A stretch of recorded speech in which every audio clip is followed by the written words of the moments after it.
Well, howdy there, folks. How are we doing today? Hopefully, you're all doing just absolutely peachy keen fantastic. And I'm here to talk to you a little bit about some of the suttas of the Buddha. You may be wondering, Cat, don't you mean sutras? Well, actually, uh, sutta comes from the Pali, and sutra comes from Sanskrit. So it's a little bit different, and in like early Buddhism slash Theravada Buddhism, folks tended to use Pali more. To be clear, the Buddha did not speak Pali. He spoke basically a dialect of Pali, which had some complications and things, but it's fine. I wouldn't worry about it too much. You know what I mean.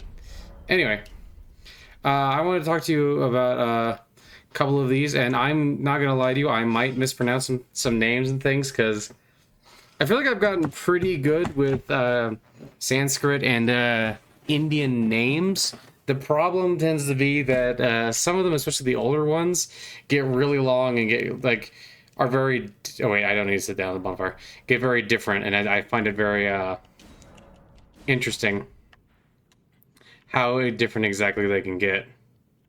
But yeah, we're going to get into it. But first, let me teleport over here to the gate front. So this is the Arana Sutta, also known as the Wilderness Sutta. And this is a sutta in which a Devata talks to the Blessed One being the Buddha. And a Devata, so Deva basically just means like God, or like God is in like a lowercase g God normally. Sometimes you can also refer to like Mahadeva can refer to like, the great God, which is, a capital G God. In this case, we're talking about Devata. A Devata can be a little bit more specific than a regular Deva, because Deva is just kind of God. There are different kinds of Devatas. But in this sutta, it just says a Devata was talking to the Blessed One. And the Blessed One, of course, is the Buddha. So we're going to talk a little bit about this one. So it begins. Standing to one side, a Devata addressed the Blessed One with this verse. Living in the wilderness, staying peaceful, remaining chaste, eating just one meal a day, why are their faces so bright and serene?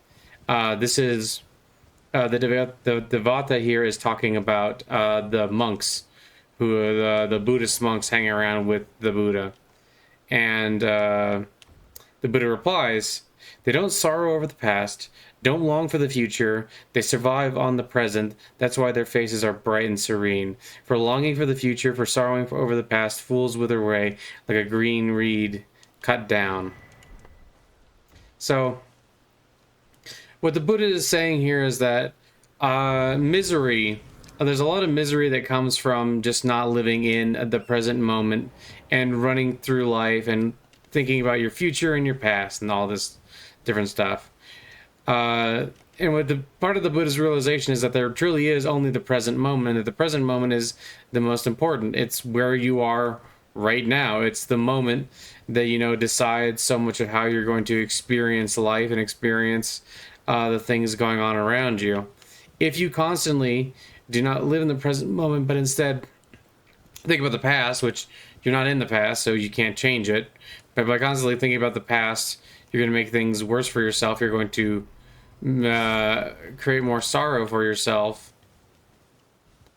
And it's, not very useful. That's why the Buddha is telling them not to dwell on the past.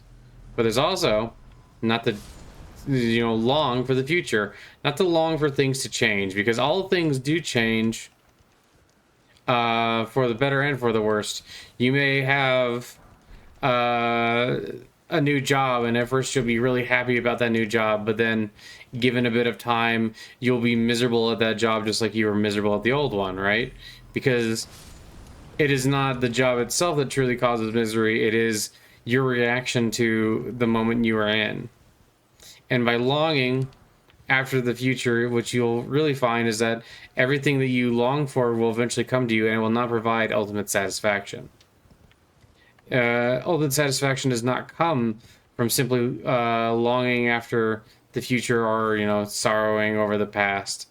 And there are moments of satisfaction, brief moments, but they're not like the true longing satisfaction that we're after. Okay, Next sutta we're going to be talking about a little bit is the Nandana Sutta. And this one starts with, I have heard that on occasion the Blessed One was staying near Savatthi in Jetta's grove, Anathapindika's monastery. Then Mara, the evil one, went to the Blessed One and recited this verse in his presence. So Mara is basically the tempter, someone who goes along and tries to get people to stay, with the world and stay like in the material world and long after material things rather than long after, enlightenment and, better living and the present moment and all that stuff. So Mara is talking to the Buddha here, and what Mara says is, those with children delight because of their children. Those with cattle delight because of their cows. A person's delight comes from acquisitions, since a person with no acquisitions doesn't delight. And then the Buddha responds with, those with children grieve because of their children. Those with cattle grieve because of their cows. A person's grief comes from acquisitions, since a person with no acquisitions does not grieve. And then Mara, the evil one, sad and dejected at realizing the Blessed One knows me, the one well gone knows me, vanished right there. So we got a little bit of something very similar, actually, in a way, to Jesus being tempted by, Satan attempting to tempt Jesus and doing a really poor job of it, I might say.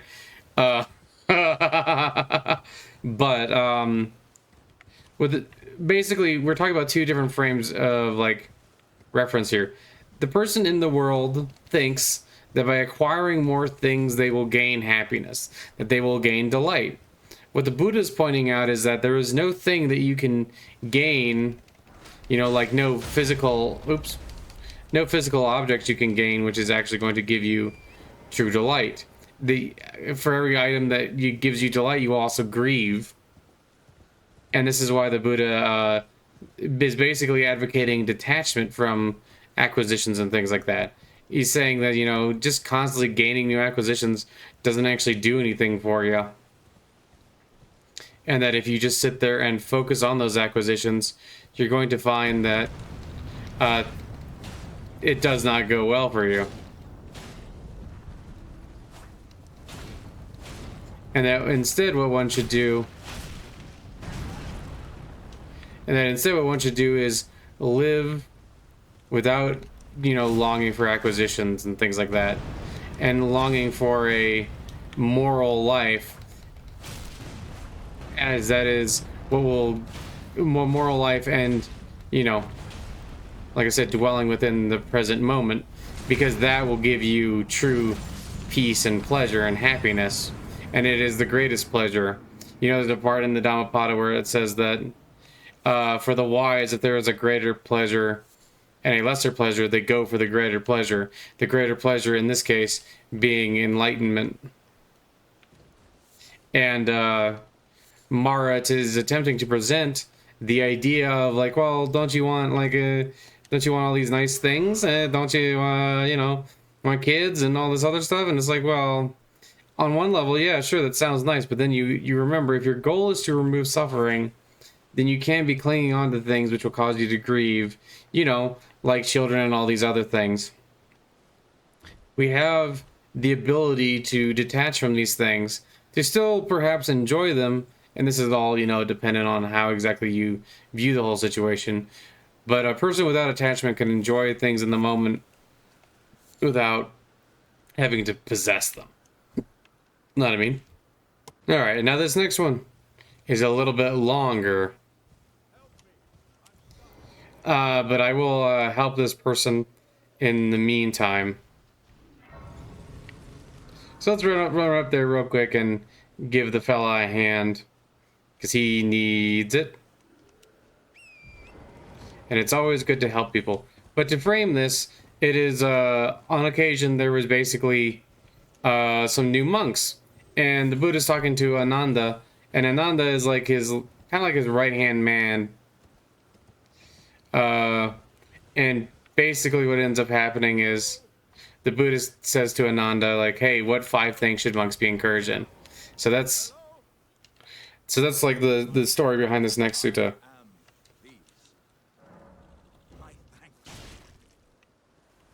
All right.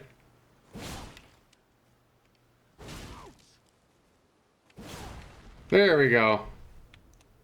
Kind of curious as to how he actually got stuck in there, but we'll get into the sutta as soon as we finish talking to this guy. Well, Just gave me a bunch of random flesh. beyond upon this, I doesn't. I'm to red me. I've heard. Okay. So, now let's go ahead and read this and then talk about it a little bit. So, this is called the Andhak. Okay, wait. I'll try this one more time. Andhaka Vinda Sutta. There we go. We got there. I believed in me. But so it starts with, on one occasion the Blessed One was staying among the Magandhas. Yeah, Magandhans. There, close enough. At Ananda Hakavinda. Then Venerable Ananda went to him and, having bowed down to him, sat to one side.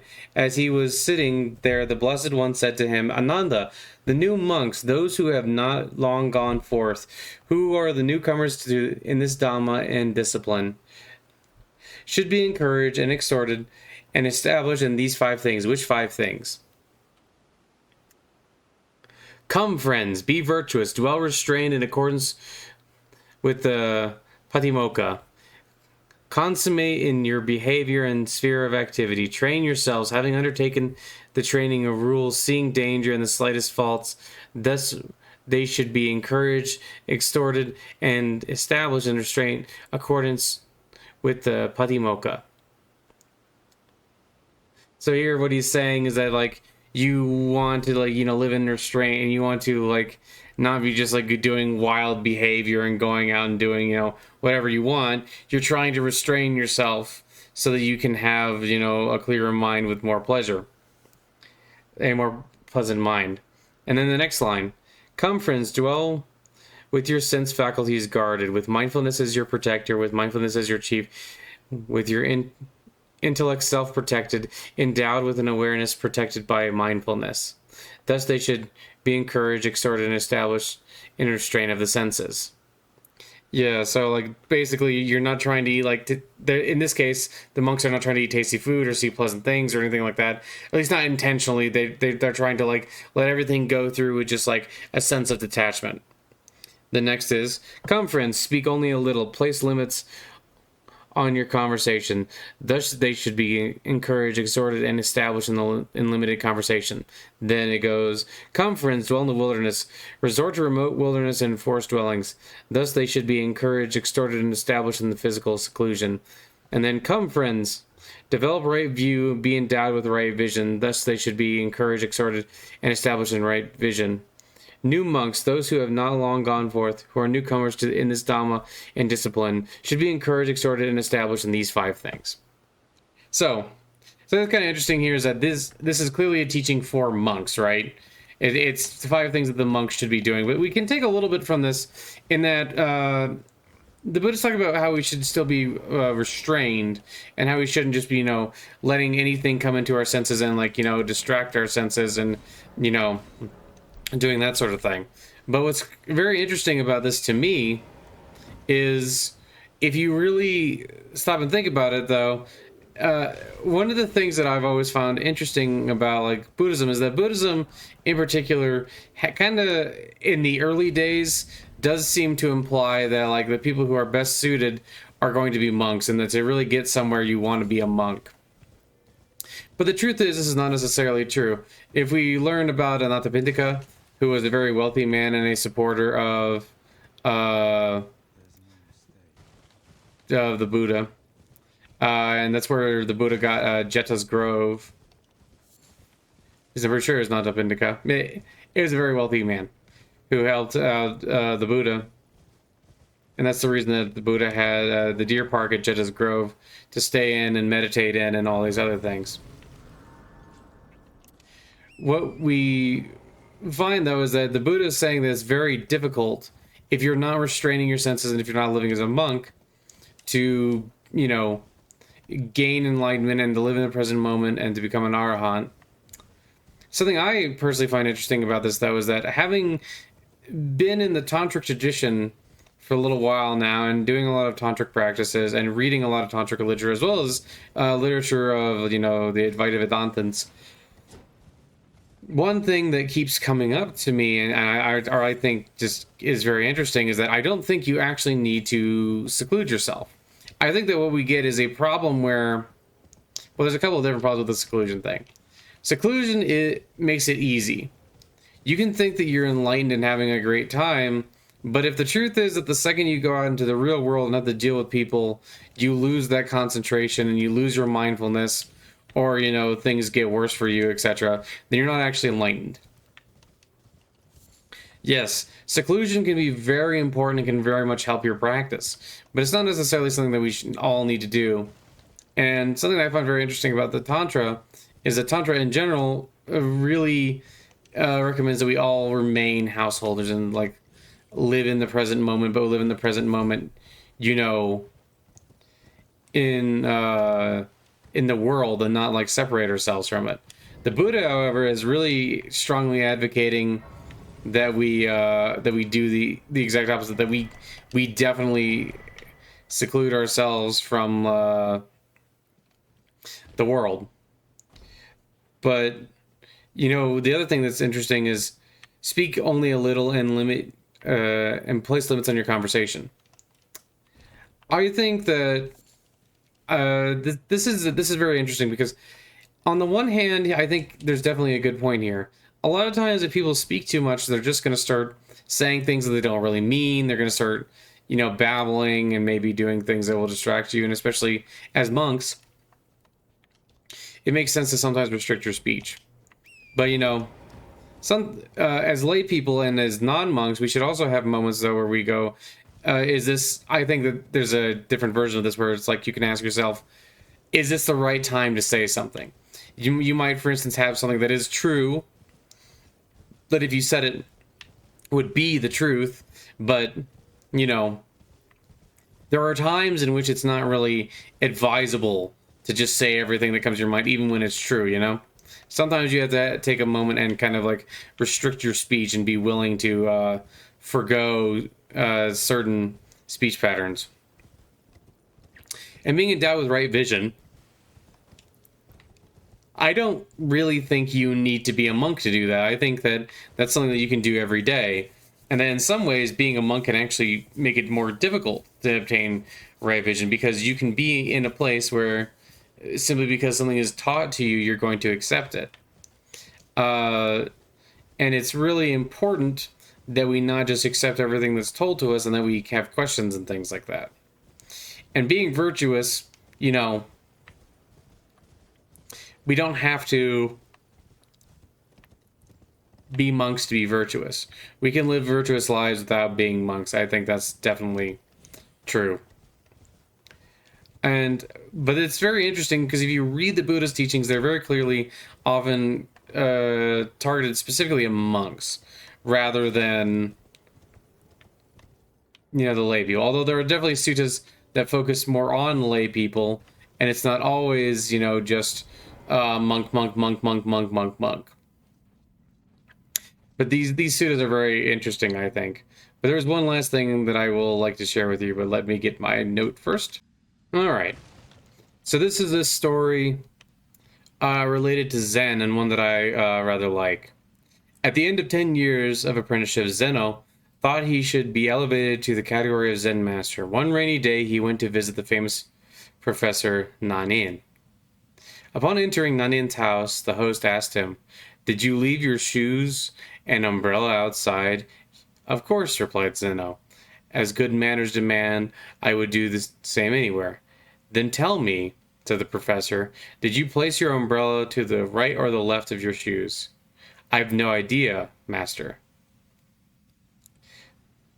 Zen Buddhism is the art of total consciousness of what we do, said Nanin. The lack of attention to the smallest details can completely destroy a man's life. A father who rushes out of the house must never forget the dagger within his small son's reach. A samurai who doesn't take care of his sword every day will at some point find it rusty just when he needs it most. A young man who forgets to give his lover flowers will end up losing her. And Zeno understood that although he knew the Zen techniques of the spiritual world, he had forgotten to apply them to the world of men. Welcome. And so, uh, I think this is a very, very good story, and I think it's interesting because there's another version of the story which basically has him taking realizing that he needs to be apprenticed for longer and going back. I think that while the Buddha's method is effective and it apparently helped quite a few people, I think that something we need to remember is that we need to still live within the world of men, or, in this case, the material world, that we still exist in these things, and that we should apply the teachings not just to, the life of a monk, but also to our own lives, even when sometimes it would seem that it would be difficult to do so. We have to remember to live with our dharma, to live within the present moment, every moment, and to remember those moments, and to have those moments, and to practice every moment Zen. Be Zen in every moment. Be a bhakta in every moment. Not I mean, Jimmy Dean? We have to remember these sorts of things if we want to advance in the spiritual discipline. Oh, that's the kind of important stuff that sometimes you don't get to hear about too much. Anyway, I just wanted to share those suttas with you guys, and I also wanted to share that Zen story because I think they all come together to form a very, very beautiful idea that we should strive towards. Okie dokie, artichoke. Anyway, thank you all for stopping by. Like, subscribe, all that junk. And remember that I love you and God loves you, and bye-bye, love you, bye. Have a wonderful day.